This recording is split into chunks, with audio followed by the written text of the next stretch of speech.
Bacteria की cell बनाने जा रहे हैं हम। ये बैक्टीरिया की इनर लेयर, इसको क्या कहते हैं? इसको कहते हैं सेल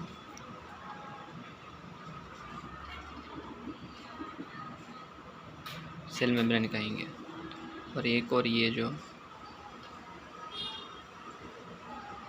ज़्यादा बन गई, ये कौन सी है? ये हो जाती है अपनी क्या, सेल वॉल।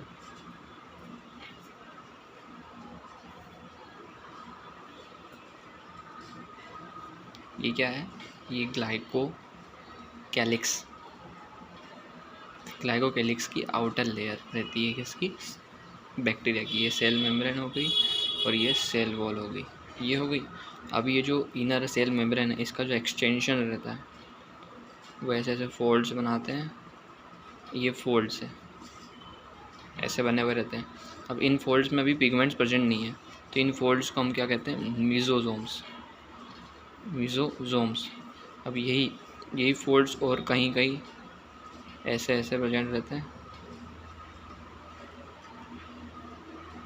और ऐसे ही पूरे सरफेस पे प्रेजेंट रहेंगे।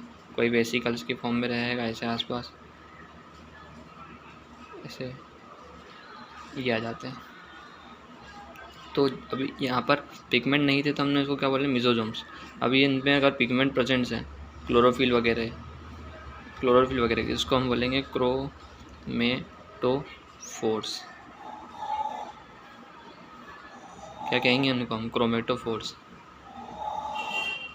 और जैसे बात करें इनके पास में ऐसे जो वेसाइकल्स हैं, ये और प्रेजेंट्स रहते हैं। ऐसे ग्रेन्युलर बॉडीज़ प्रेजेंट रहती है।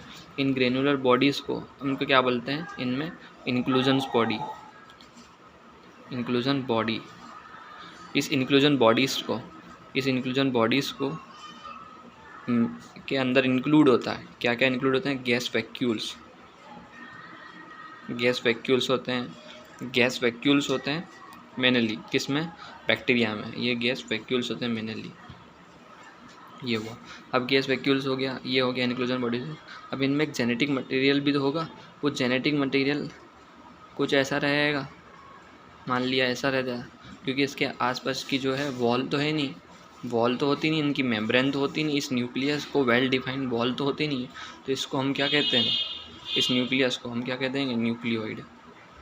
इसमें जो जेनेटिक मटेरियल प्रेजेंट रहता है, यहाँ पर जो जेनेटिक मटेरियल रहता है, वो जेनेटिक मटेरियल कोई वेल डिफाइंड बाउंड्री से बाउंड नहीं है, तो इसको हम न्यूक्लियोइड कह दिया। इसके पास में एक एक्स्ट्रा भी होता है, एक्स्ट्रा जेनेटिक मटेरियल होता है, जिसको हम क्या कहते हैं?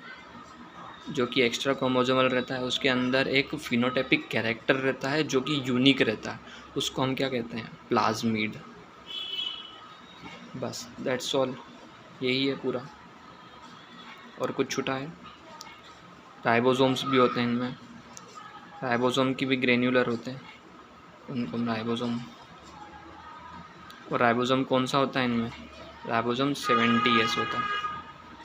बस यही है अपना। और एक और चीज़, ये जो मेम्ब्रेनस एक्सटेंशन थे इनर साइड है, तो इनको हमने मिजोजोम्स कह दिया, और एक को क्रोमेटोफोर दे दिया, जिसमें क्या पिगमेंट्स प्रेजेंट थे, इनको हमने बोल दिया क्रोमेटोफोर्स बोल दिया, और इनको मिजोजोम्स बोला। अब यही मेम्ब्रेनस एक्सटेंशन जो है, यदि बाहर प्रेजेंट रहते हैं और एक बेसल बॉडी बना ले, हुक बना ले, और एक फिलामेंट बना ले, ये फ्लैजिला कहलाता है। वैसा ही मेम्ब्रेनस एक्सटेंशन और होता है, जो कि प्रोटीन का पार्ट होता है। इस प्रोटीन का जो पार्ट होता है, ये ट्यूब लाइक स्ट्रक्चर होता है, और जो प्रोटीन का पार्ट रहता है उसी को क्या कहते हैं हम? पिलाई। ये सेक्स ऑर्गन की तरह काम करता है। किसमें? बैक्टीरिया में सेक्स ऑर्गन की तरह काम करता है। पिलाई हो गया, ये हो गया। और एक और होता है, उनमें एक हेयर लाइक स्ट्रक्चर, लाइक ऐसा जाली टाइप का होता है, जो कि उनको अटैचमेंट में काम करता है। उसका नाम रहता है